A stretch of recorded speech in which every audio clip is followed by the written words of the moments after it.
Hello everyone. आज आपके साथ में अक्क महादेवी कर्नाटक की कवित्री हैं प्रसिद्ध, उनके द्वारा लिखी हुई कविता नहीं बल्कि दो वचन हैं पर चर्चा करूंगी। उससे पूर्व कवित्री का संक्षिप्त रूप में जीवन परिचय जान लेते हैं। अक्क महादेवी 12वीं सदी की कर्नाटक के उडुतरी गांव जिला शिवमोगा में जन्मी थी। इनकी प्रमुख रचनाएं हैं हिंदी में वचन सौरभ नाम से, अंग्रेजी में स्पीकिंग ऑफ शिवा। यही इनकी मुख्य रचनाएं हैं और यहाँ दो वचन दिए गए हैं इनके। पहले में इन्होंने हमारे भीतर जो 5 अवगुण हैं, काम, क्रोध, लोभ, मोह, उन पर अंकुश लगाने की, साधने की बात कही है और दूसरे में परमात्मा कल्याणकारी भगवान शिव की महत्ता स्पष्ट की है। पहला वचन मैं पढ़ती हूं। हे भूख मत मचल। ये हिंदी अनुवाद है जो केदारनाथ सिंह जी के द्वारा किया गया है, क्योंकि इन्होंने तो कर्नाटक भाषा शैली में लिखा था। यहाँ ये खड़ी बोली में लिखा हुआ है। दृश्य श्रव्य बिंब विद्यमान है। सरल सहज खड़ी बोली का प्रयोग किया गया है क्योंकि ये हिंदी अनुवाद है। हे भूख मत मचल, प्यास तड़प मत, हे नींद मत सता, क्रोध मचा मत उथल पुथल, हे मोह पाश अपने ढील, लोभ मत ललचा, हे मद मत कर मदहोश, ईर्षा जला मत, ओ चराचर मत चूक अवसर, आई हूं संदेश लेकर चन्न मल्लिकार्जुन का। भगवान शिव को चन्न मल्लिकार्जुन की संज्ञा या उनका एक नाम है। ये संबोधन शैली में कविता लिखी गई है और मानवीकरण अलंकार है। भूख, क्योंकि जब हमें भूख लगती है तो हम स्वयं को रोक नहीं पाते। यहाँ स्वयं की इंद्रियों को साधने की बात कही गई है, अंकुश लगाने की बात कही है कवित्री ने। प्यास तड़प मत, प्यासे भी नहीं रह सकते हम, 1 मिनट भी नहीं रह सकते, ना भूखे रह सकते ना प्यासे रह सकते। नींद नहीं आती है तो तरह तरह के प्रयास करते हैं, सोते हैं। नींद आ रही है तो सोते ही रहते हैं, नहीं भाई आराम करने का मन है हम तो सोएंगे। क्रोध, जरा सा किसी ने कुछ रोका टोका नहीं और क्रोध में तो फिर बावले हो जाते हैं, उथल पुथल ही मचती है, उसमें कुछ और अच्छा नहीं होता है क्रोध में। यदि उस समय हम रुक जाएं और शांतिपूर्वक समझकर बाद में उसका उत्तर दें, चुप रहने की आदत भी डाल लेना बेहतर है कि उस समय चुप हो जाए, कोई जवाब ही ना दे तो बेहतर है, उथल पुथल नहीं मचेगी, विनाश नहीं होगा। हे मोह पाश अपने ढील, मोह मेरे घर परिवार संतान, मेरे माता पिता, मेरी संपत्ति, मेरा ये मैं में उलझे रहते हैं और ये संसार अपनी ओर आकर्षित करता रहता है। मोह छूट ही नहीं पाता है, इसीलिए संसार से जाने में बड़ी कठिनाई होती है। लोभ मत ललचा, कहीं चाहे झूठा नोट या सिक्का पड़ा मिल जाए तुरंत आकर्षित हो जाते हैं। जरा सा किसी ने लालच दिया नहीं, भले ही वो हमें लूटने के लिए वो पहले लालच दे रहा है, जैसे चूहे को हम टुकड़ा डालते हैं, ठीक वैसे पर हम ललचा जाते हैं, जो गलत है। हे मद मत कर मदहोश, मद नशा वो काहे का भी हो सकता है, पैसे का होता है, सत्ता का होता है, पद का होता है, अपने सौंदर्य का होता है, अपने संपत्ति का, काहे का भी हो सकता है। उसमें हमें मदहोश नहीं रहना चाहिए, क्योंकि यहाँ इस संसार में रहते हुए हम केवल एक यात्री हैं, यात्रा करने आए हैं। यात्रा पूर्ण हुई और हमें पता भी नहीं चलेगा। इसीलिए कवित्री ने कहा है कि हे मद मत कर मदहोश, ईर्ष्या जला मत। ईर्ष्या हमें इतनी होती है कि चाहे हमारे पास उसकी हमें आवश्यकता है या नहीं, पर दूसरे के पास है तो मुझे तो चाहिए चाहिए। और ईर्ष्या से वो भाव भी हमारे चेहरे पर आ जाते हैं। हाँ, ईर्ष्या का एक सकारात्मक गुण, दो होते हैं, नकारात्मक और सकारात्मक। सकारात्मक यदि है तो हम अपनी उन्नति करेंगे, उससे सीखेंगे कि कैसे प्रगति करनी चाहिए। पर नकारात्मक यदि है तो जो है उसे भी हम गंवाते चले जाएंगे। ओ चराचर, संसार को संबोधित करते हुए कवित्री ने कहा है, मत चूक अवसर, मैं आप सबके लिए भगवान शिव का, कल्याणकारी शिव का संदेश लेकर आई हूं कि अपने इन अवगुणों पर अंकुश लगाओ और इस सुनहरे अवसर को चूको मत। दूसरा वचन इसमें कि भगवान की याद हमें कब आती है। वैसे तो हम अपने सांसारिक कर्मों में ही लगे रहते हैं, अब मुझे खाना बनाना है, मुझे नौकरी पे जाना है, मुझे बच्चे को रोटी देनी है, मुझे ये करना, मुझे वो करना। भगवान की याद तो आती नहीं, जब टाइम मिलेगा तब कर लेंगे पूजा। हे मेरे जूही के फूल जैसे ईश्वर, उपमा की गई है यहां परमात्मा की, जूही के फूल से। मुसीबत में भगवान याद आते हैं, जब सुखी होते हैं तब ध्यान नहीं आता, तब समय बीतने का पता नहीं चलता, इसीलिए दुख का समय बीतता नहीं है।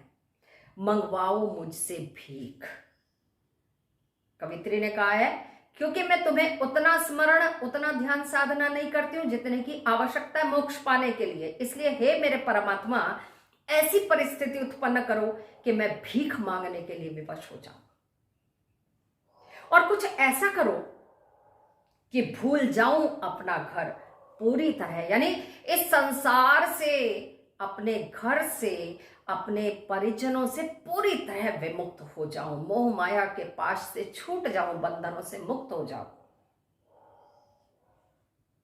झोली फैलाऊं और मिले ना भीख। मैं दर दर जाऊं और झोली फैलाकर भीख मांगू, पर मुझे कहीं से भीख ना मिले, भिक्षा ना मिले। कोई हाथ बढ़ाए कुछ देने का तो वो मेरी झोली में ना गिर के नीचे गिर जाए। कोई हाथ बढ़ाए कुछ देने का तो वह नीचे गिर जाए, और जैसे ही मैं उसे नीचे उठाने के लिए झुकूं तो कुत्ता आए और मेरे सामने से उसे खींच कर ले जाए, तो वह नीचे गिर जाए। और यदि मैं झुकूं उसे उठाने तो कोई कुत्ता आ जाए और उसे झपट कर छीन ले मुझसे। हे मेरे परमात्मा, हे मेरे परमेश्वर, ऐसी परिस्थिति उत्पन्न करो कि मैं विवश हो जाऊं तुम्हारा नाम जपने के लिए, तुम्हें स्मरण करने के लिए, ताकि इस संसार से विमुक्त होकर मैं निर्वाण प्राप्त कर सकूं, मोक्ष प्राप्त कर सकूं। इसके बाद आते हैं इसके अभ्यास प्रश्न और उत्तर। पहला प्रश्न है, लक्ष्य प्राप्ति में इंद्रियां बाधक होती हैं, इसके संदर्भ में अपने तर्क दीजिए। लक्ष्य प्राप्ति में हमारी इंद्रियां बाधक होती हैं। मनुष्य की इंद्रियों का कार्य है स्वयं को तृप्त करना, यानी हमारी जो भी इच्छाएं जागृत होती हैं, चाहे वो शारीरिक हैं, मानसिक हैं, भौतिक सुख साधन कोई भी है, उन सबको पूरा करना। मन विवश कर देता उन सबको पूरा करने के लिए। इनकी तृप्ति के चक्कर में हम मनुष्य जीवन भर भटकते ही रहते हैं। इंद्रियां हमें भ्रमित करती रहती है और कर्महीनता की तरफ हमें बढ़ने को प्रेरित करती रहती है। इसके लिए हमें चाहिए कि हम अपनी इंद्रियों पर नियंत्रण करें, बहुत आवश्यक है ये। किसी भी लक्ष्य को प्राप्त करने के लिए वह तभी संभव है जब हमारे मन में एकाग्रता होगी और हमारी इंद्रियां हमारे वश में होंगी, हमारे कहे अनुसार चलेंगी। 4 घंटे एक जगह बैठकर हम तभी पढ़ाई कर सकते हैं जब हम में, नहीं तो क्या होगा, पढ़ने बैठे नहीं कि कभी भूख लग गई, कभी प्यास लग गई, कभी हमें वॉशरूम जाना याद आ गया, हम एक जगह टिक कर नहीं बैठ सकते।